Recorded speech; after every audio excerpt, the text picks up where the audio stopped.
किसी को लाइक करना, किसी से प्यार करना या फिर किसी के साथ रिलेशनशिप में होना, यह हमेशा हार्ड होता है। क्या सामने वाला पर्सन भी आपसे प्यार करता है या सिर्फ एक टाइम पास है? ये सारी इनसिक्योरिटीज़ आपके मन में आती रहती है। इसी एक थीम को लेकर आज की हमारी movie he is just not that into you ये 2009 की एक हॉलीवुड रोमांटिक मूवी आती है। इसमें बहुत अलग अलग अमेजिंग से पर्सपेक्टिव दिखाए गए हैं, तो अंत तक इस वीडियो को ज़रूर देखिएगा। अगर आपको वीडियो अच्छा लगता है तो प्लीज़ इसे लाइक और कमेंट ज़रूर कर दीजिए। अब बिना किसी तरीके एक्सप्लेनेशन स्टार्ट करते हैं। मूवी स्टार्ट होती है और हमें हमारी मेन कैरेक्टर जीजी एक स्टोरी बता रही है।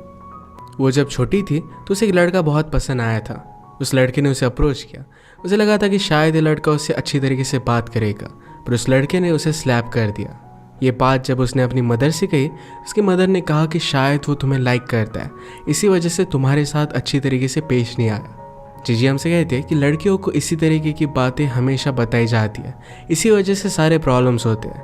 और इसके बाद जीजी बड़ी हो चुकी है। आज वो कॉनर के साथ डेट पर आई थी। इन्होंने अलग अलग चीज़ों के बारे में बात की और ये नॉर्मल से इनका डेट गया। आगे काउंटर पर जाने पर एना एक गिफ्ट वाउचर जीत जाती है क्योंकि वो 50,000 कस्टमर थी। वो इस बात के लिए बहुत ही एक्साइटेड हो गई क्योंकि पूरी लाइफ में उसने कभी भी गिफ्ट हैम्पर जीता नहीं था। उसे लगता है कि ये सब कुछ बेन की वजह से हुआ। एक्साइटमेंट में उसे गले लगा लेती है। पैरेलल में कॉनर अब भी एना का वेट कर रहा था। कॉनर का फ्रेंड एलेक्स उसे बताने की कोशिश करता है कि एना अब उसमें इंटरेस्टेड नहीं है, पर इस बात को कॉनर नहीं मानता। कॉनर ने कहा कि मैं उसे मैसेज करूँगा। एस करता है कि वो मैरिड है और वो ये सब नहीं कर सकता। वो फिर उसे बाय कर वहाँ से चला जाता है। बेन का एक फ्रेंड है जिसका नाम है नील। हम फिर उसकी स्टोरी फॉलो करते हैं। नील घर पर आया तो अपने गर्लफ्रेंड के साथ वो 7 साल से रह रहा था। पेट की सिस्टर की शादी हो रही है। इतने सालों से वो नील के साथ रिलेशनशिप में है तो वो भी उससे शादी करना चाहती है, पर नील के कुछ अलग ही रूल्स है। उसे नहीं लगता कि सोसाइटी की वजह से उसे मैरिज करना चाहिए। नील उसे समझाता है कि मैं तुमसे प्यार करता हूँ, तुम्हारे लिए कमिटेड हूँ, हमें शादी करने की कोई भी ज़रूरत नहीं है, हम दोनों जैसे हैं वैसे बहुत खुश है। नेक्स्ट सीन में हम देखते हैं कि जीजी को कॉनर के साथ डेट पर गए हुए 11 दिन हो गए, पर फिर भी कॉनर ने उसे कॉल नहीं किया। इस वजह से जीजी बहुत ही अपसेट थी। उसे बार बार कॉल करने की कोशिश कर रही थी पर कॉनर से कोई भी रिप्लाई नहीं आ रहा था। उसकी फ्रेंड उसे काउंसिल करती है कि कभी कभी ऐसा होता है, शायद कॉनर ज़रा बिजी होगा। जीजी ने कहा कि मुझे पता है कि कॉनर किस बार में जाता है, मैं वहाँ पर जाकर उसे ढूंढने की कोशिश कर सकती हूँ। जेनिन को उसका इस तरीके से बिहेव करना अच्छा नहीं लगता, पर जीजी किसी की भी सुनने वालों में से नहीं थी। वो और भी बहुत ज़्यादा कॉनर के कॉल का वेट कर दिया। अगले दिन इसी के बारे में ऑफिस में बात कर रहे थे। बेद भी उन्हीं के ऑफिस में काम करती है। उसने कहा कि जब मैं और नील हम दोनों डेट पर गए थे तो नील ने मुझे कॉल नहीं किया था, तो मैंने खुद उसे कॉल कर दिया। वो समझती है कि हमें खुद स्टैंड लेना चाहिए। जीजी कॉनर को कॉल करती है और बहुत ही अजीबोगरीब बातें बोल देती है क्योंकि वो एक्साइटेड थी। इसके बाद हमें कॉनर का फ्रेंड एलेक्स फिर से दिखाया जाता है जिसका बार था। कल रात एलेक्स अपने बारटेंडर केली के साथ था, पर अब वो उसमें थोड़ा सा भी इंटरेस्टेड नहीं है। जीजी भी कॉनर को ढूंढते हुए उसी बार में आती है। बारटेंडिंग करते हुए एलेक्स और जीजी बात करने लग गए। जीजी ने कहा कि मैं कॉनर का वेट कर रही हूँ। कॉनर एलेक्स का फ्रेंड ही है, तो एलेक्स कहता है कि मुझे नहीं पता था कि वो आज यहाँ आने वाला है। अगर तुम्हारे साथ उसकी डेट है तो मैं उसे कॉल करता हूँ। जीजी ने कहा कि ऐसा कुछ भी नहीं है, उसका सिर्फ पेन मेरे पास रह गया था। ये एक डेंटिस्ट का पेन था, पर एलेक्स समझ जाता है कि ये पेन कॉनर भूला नहीं है क्योंकि एलेक्स के फादर ही कॉनर के डेंटिस्ट है। एलेक्स फिर ऑनेस्टली जीजी से बात करता है। उसने कहा कि अगर कॉनर तुम्हें इंटरेस्टेड होता तो खुद तुम्हें कॉल करता। इतने दिन उसने तुम्हें कॉल नहीं किया, इसका मतलब है वो तुम में इंटरेस्टेड नहीं है। हम लड़के बहुत ही सिंपल होते हैं, हमें कोई लड़की चाहिए तो हम खुद बहुत सारे एफर्ट्स लेते हैं। जीजू को स्टोरीज में बिलीव करना बहुत अच्छा लगता था, जैसे कोई 2 लड़का लड़की डेट पर गए और उसके बाद उन दोनों में बहुत बड़े प्रॉब्लम्स आए, पर फिर भी वो एक दूसरे को लाइक करते थे। पर एलेक्स कहता है कि ऐसा कभी भी नहीं होता। अगर सचमुच में ऐसा हुआ तो सिर्फ वो एक एक्सेप्शन होता है और तुम एक्सेप्शन नहीं हो। जीजी को एलेक्स की ऑनेस्टी पसंद आती है और इस बात को सीरियसली लेती है। अगले दिन ऑफिस में आकर उसने सारी बात अपने फ्रेंड्स को बता दी। उसने कहा कि अगर आदमी एक्चुअल में इंटरेस्टेड है तो एफर्ट्स लगाएगा। बेद को ये बात सुनकर बहुत ही बुरा लगता है क्योंकि 7 साल बाद भी अगर नील उससे शादी नहीं करना चाहता तो उसके बाद भी वो कभी भी नहीं करेगा। जीजी और जेनिन उसे समझाने की कोशिश करते हैं, पर उसे बहुत बुरा लगा था। नेक्स्ट दिन में एना और उसकी फ्रेंड मैरी बात कर रहे थे। एना ने कहा कि मैं एक बहुत ही अमेजिंग से आदमी से मिली, पर उसकी शादी हो गई थी। मैरी ने कहा कि कभी कभी ऐसा होता है, लोगों को शादी के बाद रियलाइज़ होता है कि वो किसी और से प्यार करते थे। ऐसी एक स्टोरी उसे वो बता देती है। ये स्टोरी सुनने के बाद एना को बहुत ही अच्छा लगा और वो डायरेक्टली बेन को कॉल करती है। उसने कहा कि हम दोनों मिल सकते हैं, बात कर सकते हैं, पर बेन उसे स्ट्रिक्टली मना कर देता है। रिजेक्शन मिलने के बाद रात में वो कॉनर के पास आ गए क्योंकि हमेशा से उसका पीछा ही पड़ा है। उसे मसाज देता है, अच्छा फील कराता है और यही सब एना उससे चाहती थी। अपना काम निकल जाने के बाद आज रात उसके साथ नहीं रुकती। कॉनर फिर से उसके साथ रिलेशनशिप में आना चाहता है, इंटीमेट होना चाहता है, पर एना इस बात के लिए उसे थोड़ा सा भी भाव नहीं देती। रात में बेथ घर पर आई तो नील घर का ख्याल रख रहा था। बेथ ने कहा कि तुम्हें घर में इतनी सारी अच्छी चीज़ें नहीं करनी चाहिए। हम इतने सालों से रिलेशनशिप में हैं, फिर भी तुम मुझे प्रपोज नहीं कर रहे। शादी करना है उसके लिए बहुत ही इंपॉर्टेंट था। अगर उसे शादी नहीं कर सकती तो इस रिलेशनशिप में वो नहीं रहना चाहती। नील ने कभी भी शादी में बिलीव नहीं किया, तो इस वजह से अब भी वो कुछ भी नहीं बोलता। बेथ गुस्से में घर छोड़कर चली जाती है। अब कुछ दिन बीत चुके थे। बेन एना को कॉल करता है और कहता है कि मैंने तुम्हें प्रॉमिस किया था कि तुम्हारे करियर में तुम्हें हेल्प करूंगा। मैं तुम्हारे साथ रिलेशनशिप में नहीं रह सकता, पर मैं तुम्हें हेल्प कर ही सकता हूँ। वो उससे फिर से मिलना चाहता था। फ़ोन रखने के बाद उसकी वाइफ जेनिन उसके पास आ जाती है। उन्होंने अभी अभी अपने लिए एक नया घर बाय किया था। जेनिन घर को देखकर वहाँ पर उनके बच्चे होंगे या अपने सपने सजा रही थी। इन्होंने अब तक डिसाइड नहीं किया कि कब ये बच्चे होने देने वाले हैं। बेन अब भी इस कमिटमेंट को लेकर डर रहा था। एक रात जीजी फिर से डेट के लिए आई हुई थी और लड़का कहता है कि डेट बहुत ही अच्छी थी, मैं तुम्हें कॉल करूंगा वरना तुम मुझे कर देना। जीजी उसे जाकर कन्फ्रंट करती है, मुझे ठीक ठीक पता कि मैं तुम्हें कॉल करूंगी या तुम मुझे कॉल करोगे। वो ठीक से कुछ भी बता नहीं रहा था। इसके बाद जीजी ने जेनिन से कहा कि वो कभी भी मुझे कॉल नहीं करने वाला, वो मुझ में थोड़ा सा भी इंटरेस्टेड नहीं है। उसका कार्ड लेकर फाड़ देती है। नेक्स्ट सीन में हम मैरी को देखते हैं जो एक मैगजीन के लिए एडवर्टाइजिंग का काम करती थी। इस मैगजीन में कॉनर ने अपने रियल एस्टेट की ऐड दी थी क्योंकि वो एक एजेंट है। मैरी अपने काम में बिजी होती है तो किसी से भी मिल नहीं पाती और उसी वजह से ऑनलाइन डेटिंग वो ट्राई कर रही है। अभी तक उसे अच्छा कोई भी मिला नहीं है। बेथ की सिस्टर की शादी में बेथ के लिए सबको बहुत ही बुरा लगता है। उन्होंने कहा कि कभी कभी ब्रेकअप अच्छे के लिए होता है, तुम्हें शायद एक बहुत ही अच्छा लड़का मिल जाए। उसकी एक अलग फ्रेंड कहती है कि कभी कभी लोग कभी भी शादी नहीं करते फिर भी खुश रहते हैं। बेथ ने टॉपिक को चेंज कर कहा कि मेरा पहले भी ब्रेकअप हो चुके हैं, मुझे अब कोई भी ज़्यादा फर्क नहीं पड़ रहा। नेक्स्ट सीन में एना बेन को मिलने के लिए आई थी। बेन उसे उसकी म्यूजिक करियर को लेकर मदद करने वाला था, पर उसे उस आदमी का नंबर ही नहीं मिलता। एना पूछती कि तुम्हारी वाइफ में ऐसा क्या अमेजिंग है जो तुम किसी और लड़की की तरफ देखते भी नहीं, तुमने उससे शादी की ही क्यों थी। बेन ने कहा कि मैं बहुत सालों से उसके साथ रिलेशनशिप में था। फाइनली उसने मुझसे कहा कि अगर तुम मुझसे शादी कर दो तभी हम इस रिलेशनशिप को कंटिन्यू करेंगे, और इसी वजह से बेन ने जेनिन से शादी की थी। एना को उसके लिए बुरा लगता है। बेन ने कहा कि तुम बहुत ही ब्यूटीफुल हो और मैं तुमसे अट्रैक्टेड भी हूँ, हम इसके बारे में कुछ भी कर नहीं सकते। मैं उस आदमी का नंबर ढूंढता हूँ और फिर मैं तुम्हें कॉल करूँगा। इनके घर पर कंस्ट्रक्शन का काम चल रहा था तो जेनिन को कुछ सिगरेट्स मिले।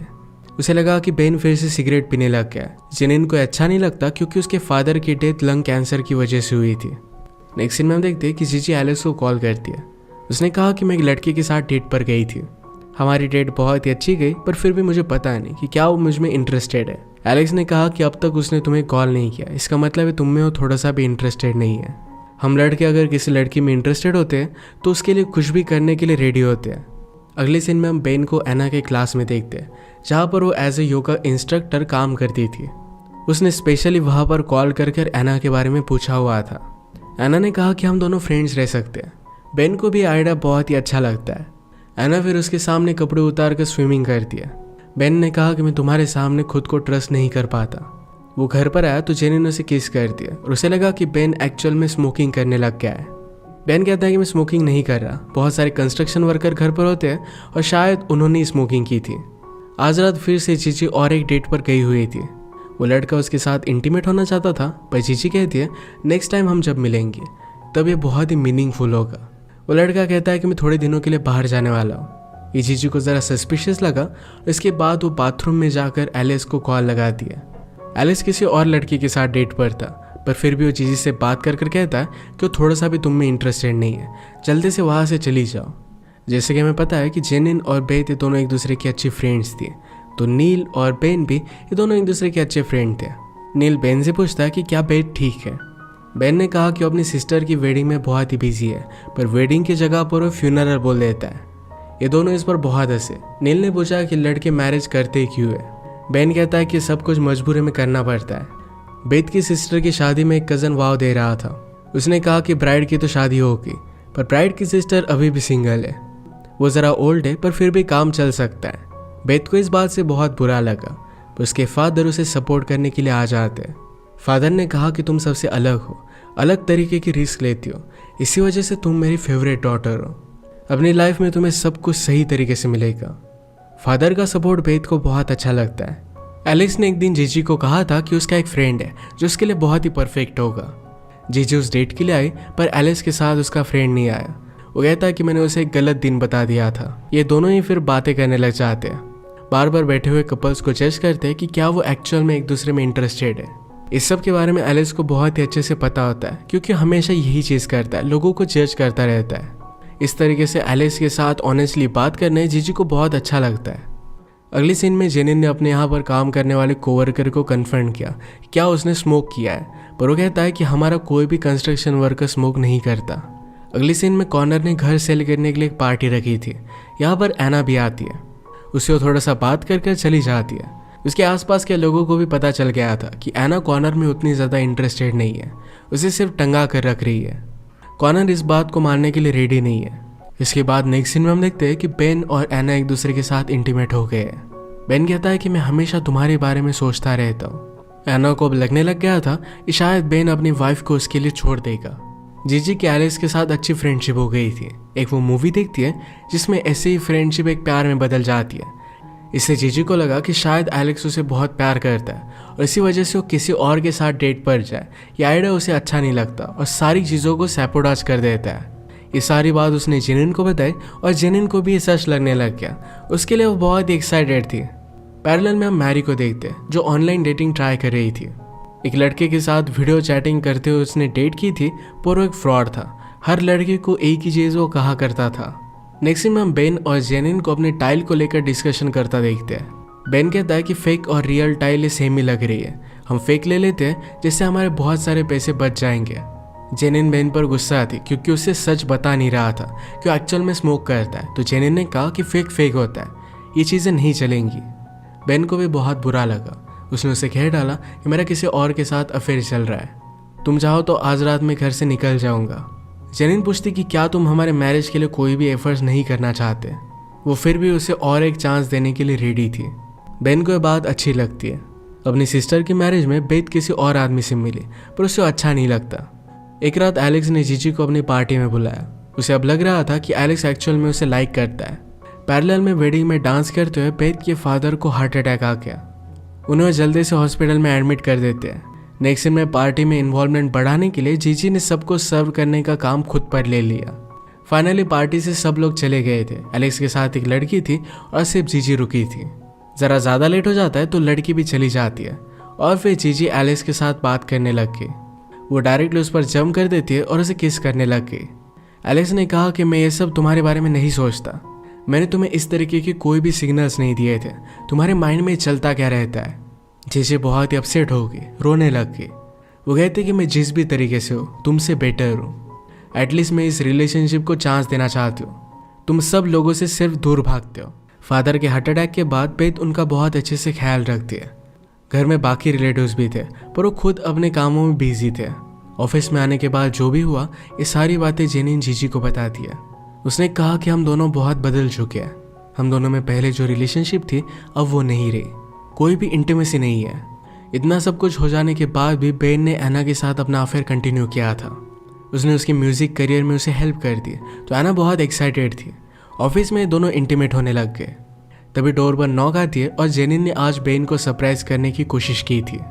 बेन डर कर एना को क्लोजेट में छुपा देता है। जेनिन उसके पास आ गई और कहती कि हमारे मैरिज में हमें फिर से कुछ स्पार्क लाना चाहिए। वो यहीं पर उसके साथ इंटीमेट होना चाहती थी। बेन उसे मना करने की कोशिश करता है, पर इस मैरिज को सेव करने के लिए उसके साथ इंटीमेट हो जाता है। जेनिन के ऑफिस से जाने के बाद एना बेन पर बहुत ही ज़्यादा गुस्सा होगी। वो कहती कि तुम एक घटिया आदमी हो, मैं कभी भी तुमसे नहीं मिलना चाहती। नेक्स्ट में हम देखते हैं कि एलिस का आज थोड़ा सा भी मन नहीं लग रहा था। वो बार बार जीजी को कॉल करने की कोशिश कर रहा था, पर जीजी उसे कोई भी रिप्लाई नहीं देती। उसकी बारटेंडर के लिए बात समझ जाती है। उसने कहा कि तुम्हें प्यार हो गया, तुम हमेशा उससे कॉल आने का वेट कर रहे हो, तुम्हारा थोड़ा सा भी मन नहीं लग रहा। एलेक्स भी रियलाइज़ करता है कि ये बात सच है। रात में जीजी को एलिस के फ्रेंड का कॉल है जिसके साथ उसने उसकी डेट फिक्स की थी। जीजी उसके साथ डेट पर जाने के लिए मान जाती है। बेन के साथ झगड़ा होने के बाद एना ज़रा अपसेट थी तो कॉनर उसे मिलने के लिए आया। कॉनर उसे कहता है कि हम दोनों के बीच में अच्छी रिलेशनशिप है पर मैं तुम्हारे साथ एक रियल रिलेशनशिप चाहता हूँ। एना भी फिर उसे एक्सेप्ट कर लेती है और वो दोनों इंटीमेट हो गए। अपने फादर का ख्याल बेथ अकेले रख रही थी, सारे काम वो खुद कर रही थी। पर एक दिन अचानक से नील उसे हेल्प करने के लिए आ गया। वो उसे देख कर रोने लग गई और गले लगा लेती है। नील कहता है कि सब कुछ ठीक हो जाएगा। एक दिन जब जेनिन ने बेन के कपड़े उठाए तो उसमें उसे सिगरेट का पैकेट मिल जाता है। उसे इस बात से बहुत ही ज़्यादा घिन आती है। उसने अपने सारे कपड़े निकाले और वो घर छोड़कर हमेशा के लिए चली गई। नेक्स्ट सीन में बेथ नील से मिलने के लिए आई। उसने कहा कि मैंने तुम्हें बहुत ही मिस किया। अगर तुम मुझसे शादी नहीं करना चाहते तो ठीक है, पर मुझे कमिटमेंट चाहिए। नील ने कहा कि पिछले 7 सालों से मैंने सिर्फ तुमसे प्यार ही किया है, मैंने कभी भी किसी और के बारे में सोचा ही नहीं। बेथ ने कहा कि तो फिर हम हमारी रिलेशनशिप को कंटिन्यू कर सकते हैं। ये दोनों एक दूसरे के साथ बहुत खुश थे। कॉनर और एना की भी रिलेशनशिप आगे बढ़ रही थी तो कॉनर उसे एक दिन घर दिखाने के लिए लेकर आया। कॉनर ने कहा कि ये घर मैं हमारे लिए बाय करना चाहता हूँ। एक बहुत ही बड़ी कमिटमेंट थी तो एना कहती कि मैं तुम्हारे साथ ये सब चीज़ नहीं चाहती। वो कभी भी उसके साथ सीरियस थी ही नहीं। इस बात पर ये दोनों ब्रेकअप कर लेते हैं। पैरेलल में एलेक्स के फ्रेंड के साथ जीजी की डेट बहुत अच्छी गई। जीजी एलेक्स को कॉल उठा नहीं रही थी तो एलेक्स उसके घर पर पहुंच जाता है। उसने कहा कि मैं तुम्हारे बारे में सोचना बंद नहीं कर पा रहा। अपनी सारी फीलिंग्स वो जीजी को बता देता है। जीजी ने कहा कि अभी अभी मैं तुम्हारे फ्रेंड के साथ डेट पर गई थी, वो एक परफेक्ट आदमी है। वैसे भी अगर तुम मुझ में इंटरेस्टेड होते तो पहले ही बता देते। एलेक्स ने कहा कि मैं हमेशा मेरी फीलिंग से भागता आ रहा हूँ। तुम्हारे साथ रहकर मैंने रियलाइज़ किया कि मैं कितना गलत था। जीजी ने कहा कि तुमने मुझसे कहा था कि इन सारी स्टोरीज पर बिलीव मत करना, पर एलेक्स उसे किस कर लेता है और ये दोनों एक साथ थे। एक दिन मैरी एक कैफ़े में आई थी और वहाँ पर वो कॉर्नर को देखती है। उसने कॉर्नर का एड रन किया था तो कॉल करके फिर से उससे बात करती है। आमने सामने आकर ये दोनों बात करने लग गए और दोनों को एक दूसरे की कंपनी बहुत अच्छी लगी। एक दिन बेथ और नील जब एक साथ थे तो नील के सारे पुराने कपड़े बेथ फेंक रही थी। नील ने कहा पहले पॉकेट्स वगैरह चेक कर लो और उसके बाद फेंकना। बेथ को पॉकेट में एक रिंग मिलती है और नील ने उसे प्रपोज कर दिया। उसने कहा कि मेरी लाइफ में खुशी पाने के लिए सिर्फ तुम ही एक चांस हो। इसके बाद नील की बोट में वो शादी कर लेते हैं। एना और बेन हमें मूवी के एंड में अकेले ही दिखाए जाते हैं। पैरेलल में जेनिन भी अकेली थी पर वो अपनी आइडेंटिटी फिर से ढूंढ रही थी। कभी कभी खुद से प्यार करना ये भी बहुत ही इंपॉर्टेंट होता है और ये जेनिन का केस था। हम बेथ और नील को एक साथ खुश देखते हैं। उसके बाद मैरी और कॉनर की भी रिलेशनशिप अच्छी चल रही थी तो कॉनर ने वो हाउस बाय कर लिया था। जीजी और एलेक्स भी एक साथ बहुत खुश थे। इसी के साथ ही मूवी एंड हो जाती है। अगर आपको एक्सप्लेनेशन अच्छा लगा तो प्लीज़ इसे लाइक और कमेंट ज़रूर कर दीजिएगा। ये बहुत सारी मूवीज़ लेकर आते रहता हूँ तो प्लीज़ चैनल को सब्सक्राइब कर दीजिए और बेल नोटिफिकेशन आइकन दबाना मत भूलिएगा। हम फिर से मिलेंगे और एक नए मूवी के साथ। तब तक के लिए थैंक यू और आप अपने आप का ख्याल रखिए।